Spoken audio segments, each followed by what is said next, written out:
안녕하세요, 깍지님들. 브랜드를 만드는 여자 노희영입니다. 요즘 온라인 쇼핑이 아무리 대세라고 해도 백화점을 안 다니시는 분들은 없을 것 같아요. 백화점의 경쟁 상황을 보면요, 예전에 1등하던 백화점은 없어진 백화점들도 있고 잘하던 백화점이 지금 조금 뒤로 밀리는 경우도 있고, 이게 브랜드라는 건 살아있는 유기체이기 때문에 이런 브랜드의 흥망성쇠에 대해서 이 백화점을 빼놓을 수가 없어서 오늘은 재밌는 백화점 이야기를 한번 해보려고 합니다. 우리나라 백화점 역사로 보면 1930년에 미스콧이 경성점을 오픈한 것이 지금 신세계백화점 본점이에요. 45년 이후에는 동아백화점이었다가 63년도에 신세계백화점을 시작한 것인데 우린 여기서부터 이렇게 해왔다, 그렇게 이야기하고 있고요. 저는 기억 못하지만 종로의 화신백화점이 대한민국의 최초의 백화점입니다. 그 다음에 제가 기억할 때 70년대 최고 백화점은 미도파 백화점이었습니다. 예전에 제가 어렸을 때 크리스마스가 오면 무조건 명동에 나가야 하는 그런 시절이 있었습니다. 에스컬레이터라는 것이 그때 모든 빌딩이 있는 게 아니고 그 미도파 백화점의 그 에스컬레이터를 저는 지금도 생각이 나요. 그 다음에 이제 우리를 깜짝 놀라게 했던 백화점이 롯데백화점이라는 게 오픈을 했는데 정말 그때 그 기억을 잊을 수가 없어요. 서공동 1번지 롯데쇼핑센터, 그 옆에 호텔이 있었고 두 건물을 이어지는 지하에 고급 아케이드가 있었어요. 우리나라는 수입 자유화가 안 되던 시절이었기 때문에 몰래 밀수해서 오는 그런 옷들이 명동에 매장들이 있었어요. 그런 시절에 어쨌든 소공동 1번지에 롯데 아케이드가 열었는데 그때 대한민국의 유명한 패션 디자이너 선생님들이 입점을 다 했었어요. 모든 패션 피플들은 거기서 옷을 사야 되는 게 다 정석이었었어요. 어느 정도였냐면 뿌랭땅이라는 브랜드가 롯데 1번가에 젊은이들이 입을 수 있는 브랜드, 지금도 있어요, 뿌랭땅이. 2대 입학식에 거의 70~80%가 뿌랭땅 옷을 입었다고 했을 정도로 그렇게 센세이션을 했던 아케이드예요. 그때 롯데는 우리나라의 자랑이었어요, 사실.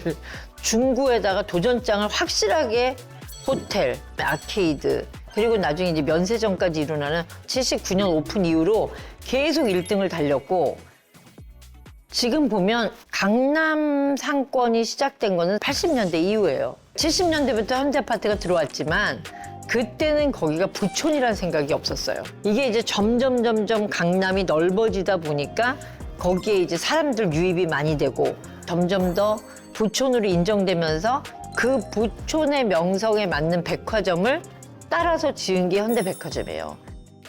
저는 어렸을 때 이미 미도파까지 5개사의 MD들과 다 일을 해본 사람이기 때문에 그들의 성향이 어땠는지 알았었어요. 현대 MD들은 건설사 출신들이었거든요. 만약에 지금 같으면 잘했다고 생각하는 신세계 막 갤러리아 MD들을 뽑아가지고 백화점을 만들 수 있었는데 그 당시에는 롯데 외에는 백화점다운 백화점을 해본 경험들이 없고, 또 옛날에는 우리나라 기업들이 전문가라기보다는 우리가 지으면 할 수 있다, 이런 생각을 하다 보니까 건설사에서 했던 분들이 백화점을 만든 거예요. 근데 현대가 대단한 거는 고객이 만든 백화점이에요. 지금도 제가 볼 때 대한민국 최고의 백화점 입지는 현대백화점이에요. 가만 구매 고객이 저기 하나부터 신사동까지 모든 레지던스를 혼자 가지고 있잖아요. 현대 바이어들은 우리는 정말 모르는 걸 고객들이 너무 많이 찾는다, 뭘 찾아달라는 것만 찾아보면 그게 장사가 됐다, 이런 말도 했어요. MD들이 잘했다기보다는 소비자들이 만든 백화점입니다. 명품관들을 고층으로 옮겨서 부자들이 프라이빗하게 즐길 수 있는 공간을 만드는 게 낫죠. 명품들이 원하지 않죠. 명품들이 이렇게 만만한 사람들이 아닙니다.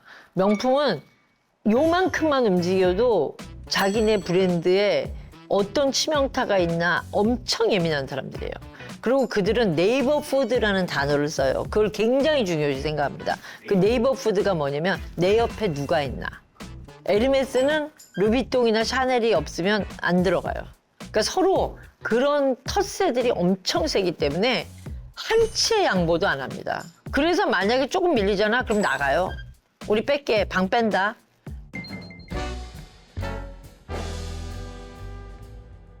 그 당시에 이제 롯데가 성공을 했고, 그 다음에 이제 발전을 시작한 거는 갤러리아 백화점인데, 정말 갤러리아는 한화유통에서 한양 슈퍼를 만들었는데 처음엔 굉장히 고전을 했어요. 이미 롯데에 다가 있고 그다음 현대가 있고, 그러니까 갤러리아 백화점까지 올 만한 브랜드들이 많이 없었어요. 드디어 이들에게 찬스가 온 게 명품 수입 자유화가 되면서 나는 LVMH가 대단한 회사라는 게 현대 아닌 갤러리아를 선택한 거예요. 패션 피플들, 그리고 이 패션에 민감한 젊은 세대들은 갤러리아 쪽에 모여 있었거든. 그 LVMH에서는 현대백화점이나 신세계보다는 갤러리아가 확장성이 훨씬 있다고 생각했던 것 같아요. 그래서 96년에 제일 처음 1호 매장을 갤러리아에다 냅니다. 그 다음에 에르메스도 샤넬도. 갤러리아 백화점이 우리나라에선 처음으로 명품관이라는 타이틀을 가졌고, 그 명품관에는 전 세계 최고급 명품들이 부티크 스타일로 문을 연 아주 최초의 백화점입니다. 사실 갤러리아 명품관의 위용이 어땠냐면요. 예전에는 같은 구찌도 같은 샤넬도 스페셜한 오더라든가 좀 새롭고 특이한 걸 원하면 갤러리아에 다 있었어요. 그렇기 때문에 패션 피플들은 무조건 갤러리아에 가서 쇼핑을 했습니다. 백화점이라는 거는 그 100개의 모든 제품들을 다 갖다 놔야 된다는 게 백화점이었잖아요. 그때부터 이제 선별적인 취향을 가지고 백화점을 할 수 있구나 라는 그런 걸 보여준 거고, 퍼스널 샤퍼룸이라는 걸 대한민국에서 최초로 갤러리아 백화점에 만들었었어요. 그걸 제가 컨설팅 했었는데, 퍼스널 샤퍼룸은 뭐냐면 아주 VIP 고객이 내가 뭔가 필요할 때 제가 어느 오케이션에 어떤 게 필요합니다. 그러면 정윤기 씨가 다 스타일링을 해갖고 그 방에다 다 갖다 드리는 거예요. 그때 당시 퍼스널 샤퍼룸 컨셉은 밤 12시에라도 VIP 고객이 원하면 문 다 열어줘서 다 세팅해다가 준다는 그런 컨셉이었어요. 지금 가도 정말 멋있습니다. 사실 갤러리아 퍼스널 샤퍼룸은 장인들이 다 수놓고 전부 다 한국 작가들이 만들었었어요. 그게 제가 제 대한민국에서 처음으로 퍼스널 샤퍼룸을 만든 사람입니다. 그래서 저는 그때부터 그 VIP 서비스라는 게 뭔가에 대해서 굉장히 관심을 많이 가졌었거든요. 이렇게 자라나고 있다가 강북의 신세계가 강남에 도전장을 낸 것은 뉴욕의 바니스를 정말 벤치마킹을 잘해서 트렌드 세터들의 백화점인 영동 신세계를 오픈하면서였어요. 그 다음 분더샵을 오픈하면서 신세계는 트렌드를 선도하는 브랜드로 확실히 자리매김합니다. 신세계가 승자로 떠오르기 시작한 거는 사실 조지오 알마니 때문이에요. 신세계 백화점은 백화점으로 승부를 한다기보다는 우리는 명품을 기다리지 않겠다. 우리가 선도적으로 가지고 오겠다. 신세계 인터내셔널이라는 걸 만들어서 뭐 조지오 알마니, 돌체가바나, 브루넬로 쿠치넬리, 뭐 몽클레어도 그랬고요. 한국에 아직 들어오지 않은 그 유명 브랜드를 다 가지고 오게 됩니다. 코스메틱부터 패션부터 이런 모든 것들을 신세계 인터내셔널을 통해서 그 브랜드를 확보하면서 순위 변동들이 시작하게 됐어요. 신세계가 대단하다고 생각하는 거는 롯데, 현대, 갤러리아 이 주고받고 하는 와중에 신세계 인터내셔널을 가지고 승부수를 던진 게 강남 신세계에서 엄청 성공했어요. 세계 1위, 우리나라 독보적인 1위. 물론 뭐 볼륨으로는 아직도 롯데가 1위죠. 그러나 백화점 평당 효율이라는 얘기를 많이 하거든요. 31개 1위와 13개 2위는 그러니까 신세계가 사실은 압도적인 1위입니다. 그리고 신세계는 이번 판에 완전히 승자의 위치를 굳혔어요. 더 헤리티지에 샤넬을 집어넣은 거. 왜냐면 그게 우리나라 옛날 제일은행 본점 건물인데 너무 멋있거든요. 거기에다가 샤넬을 다 입점시킨 거에 잘하고 있어요. 신세계 백화점 본점이 루비통을 5개층을 갖고 있는 대한민국에서 지금 최고의 매장을 다 갖게 된 거거든. 지금 백화점이 싸우고 있는 건 상품으로만 싸우고 있지 않습니다. 온라인으로 이렇게까지 성장을 하고 있는데 과연 누가 백화점을 갈 것인가 이렇게 얘기했지만 점점 더 백화점들이 이루어내는 것들이 아까 제가 처음 말한 VIP 서비스. 인간이 계급을 싫어하면서도 이상하게 또 백화점 계급에 다들 그걸 못 따서 난리거든요. 우리나라가 신고객 창출이 되게 어려운 나라입니다. 잡은 물고기한테 더 잘하는 게 낫거든요. 어차피 돈을 쓰는 사람들이 계속 쓰는 거지. 현대백화점에 다니고 있는데 그 마일러지나 그 포인트 때문에 명품을 살 때 다른 백화점에 가서 사지 않습니다, 다들. 현대에 가서 싸야 된다는 생각을 하거든요.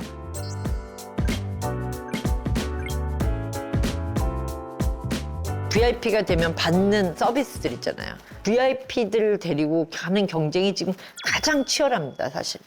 3, 4 VIP들 서비스들을 이렇게 받아봤을 때 생각보다 롯데가 굉장히 잘합니다. 사실 롯데 VIP가 돼보면 뮤지컬도 초대받지, 롯데 콘서트홀도 있지, 롯데 월드도 있지, 롯데 호텔도 있고, VIP 마케팅을 제일 제대로 잘할 수 있는 그룹은 롯데예요, 사실은. 생각보다 갤러리아가 이미 명품관의 위용을 갖고 있으니까 우리 VIP만이라도 여러분들은 즐겁죠? 이런 태도.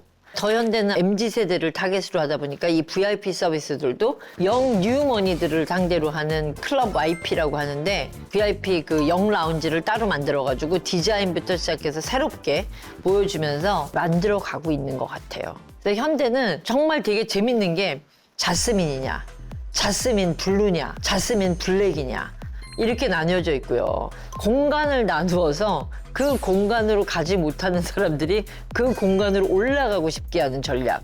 그거는 또 현대가 굉장히 잘하고 있어요. 더현대는 완전 MG. 압구정 본점은 아주 올드타운. 이 두 가지를 같이 가고 있는 형상을 보이고 있어서 굉장히 재밌고요.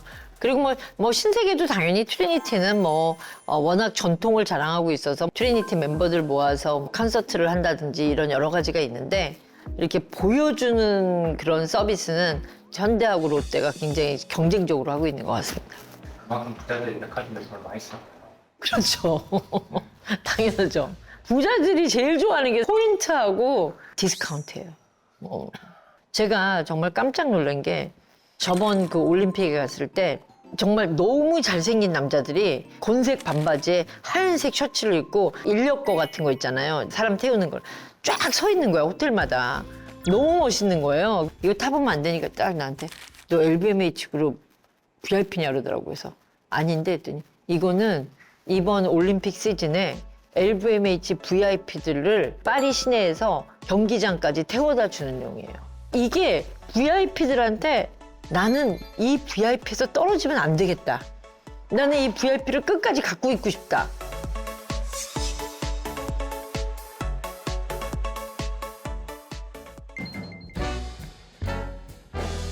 모든 업계, 저가 저 포함 더현대가 성공하지 못할 거라고 예측했던 분들이 되게 많아요. 코로나 시기였고, 그다음에 우리나라 같이 사이즈가 작은 나라에서 그만큼 큰 백화점이 여의도에 오픈을 한다는 게 도대체 뭘로 채울까?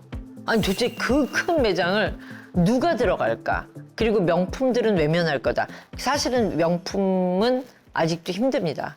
에루샤 중에 지금 루비통이 2023년도에 입점을 한 건데, 사실 그게 그들한테는 굉장히 힘든 일이기도 하지만 현대는 그 대신에 또 그것보다는 젊은 MZ를 타겟으로 해서 가장 힙한 브랜드들, 그리고 가장 뜨는 브랜드, 나이스웨더라든가, 그다음에 이제 먹거리 타운으로 해갖고 승부수를 던졌는데, 그것보다 더현대의 성공 요인은 유유부지를 45% 정도 만들었어요. 마치 공원에 놀러 온 듯한, 백화점처럼 사기를 강요하고 무엇인가를 사야 된다는 강박을 주는 그런 백화점이 아니라 꼭 피크닉 온 듯한, 그냥 가든을 즐기러 온 듯한 좋은 케이스였어요. 더현대는 그 유유부지 때문에 성공을 시켰어요. 그 유유부지 때문에 평당 효율은 안 나와요. 현대백화점 본점의 그 작은 매장에서 루비통, 샤넬, 에르메스, 디올 모든 거를 다 가지고 있는 현대 본점이랑 더현대는 MZ를 타겟으로 하다 보니까 그만한 가격이 나갈 만한 물건이 없잖아요. 더더욱이나 단가가 너무 싼 경쟁을 하고 있으니까. 근데 그건 어쩔 수 없어요. 대신에 잃은 게 있지만 얻은 게 있거든. MZ들한테 현대라는 각인을 했어요, 더현대가.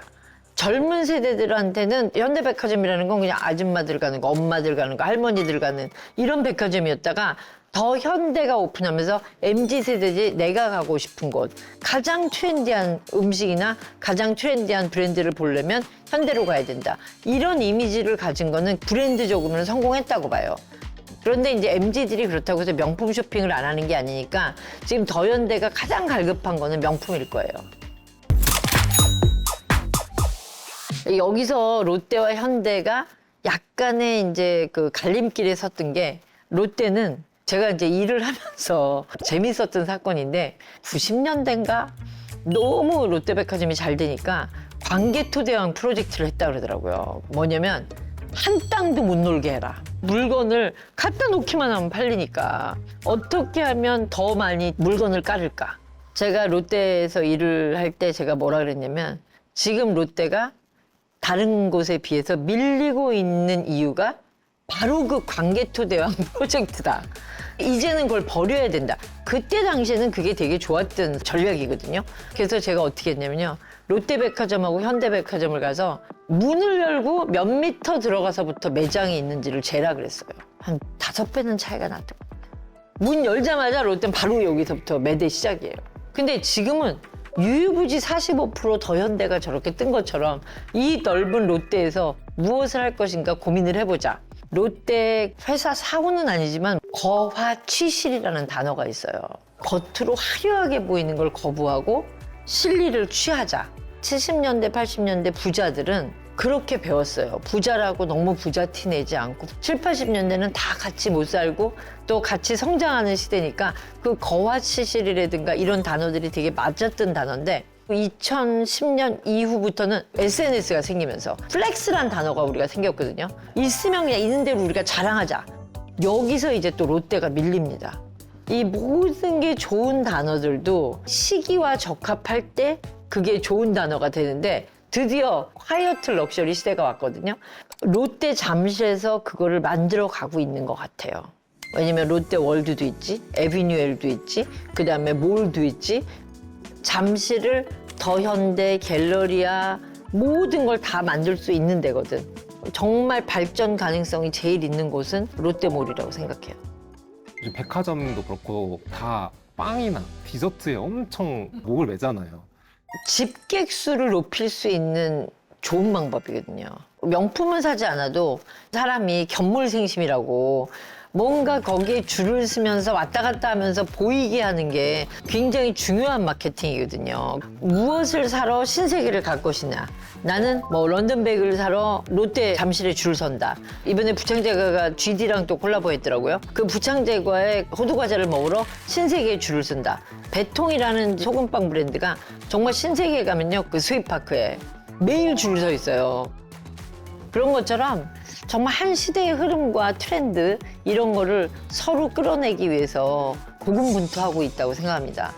이제 옷을 사는 거는 온라인으로도, 심지어 루비통도 LVMH 그룹도 온라인으로 풀었기 때문에, 옛날에는 우리 쇼핑하러 간 김에 밑에 내려가서 간단하게 먹자 이랬는데, 요새는 우리 그 런던백을 가서 먹고 쇼핑하자, 아니면 우리 배통 가서 먹고 가자. 그곳에 가고 싶은 건 사실 내가 그 옷을 사 입고 보여주고 싶거나 음식도 먹고 싶고 누구를 만나고 싶기도 하고. 근데 그 먹는 게 없으면 그게 잘 안 돼요. 사람이 모이지를 않잖아.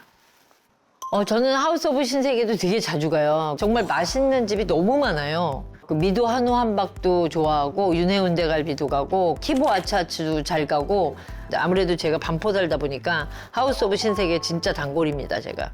하우스 오브 신세계, 스윗파크. 굉장히 컨셉은 좋았던 이유는 지방에서 사시는 분들도 서울에 왔다가 거기에 들려서 서울에서 유명한 제품을 자기 가족들한테 사다 주는 그런 어떤 즐거움이 있잖아요. 처음에는 스윗파크를 너무 크게 했을 때 사람들이 그랬거든.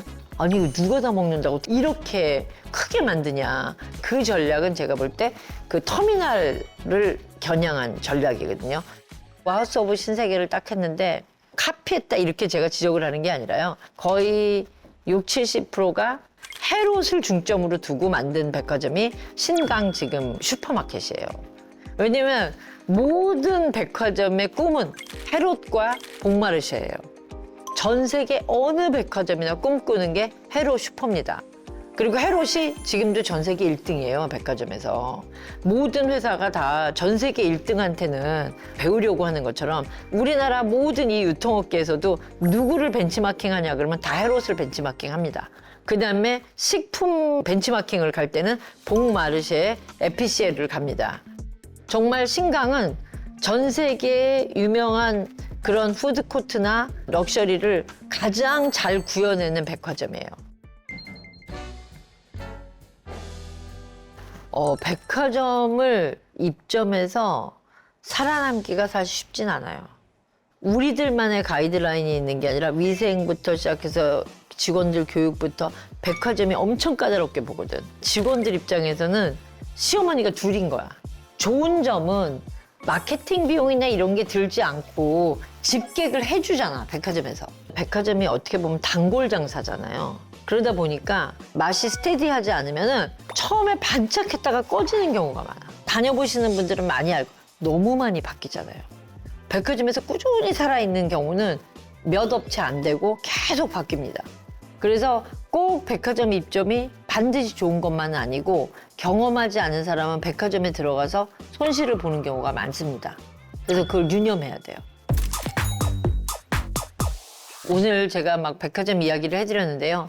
이제 백화점은 물건을 사고 파는 것이 아니라 오히려 그곳에 가고 싶고 백화점이 갖고 있는 공간이 주는 즐거움, 어느 곳에 가서 내가 쇼핑을 한다는 것이 어떻게 보면 나의 취향을 보여줄 수도 있고 내가 그곳에 가서 어떤 경험을 하게 되는지 사실 백화점은 저에게 있어서도 공부하는 공간이기도 하고 즐기는 공간이기도 하고 친구들과 함께 수다를 떠는 그런 공간이기도 합니다.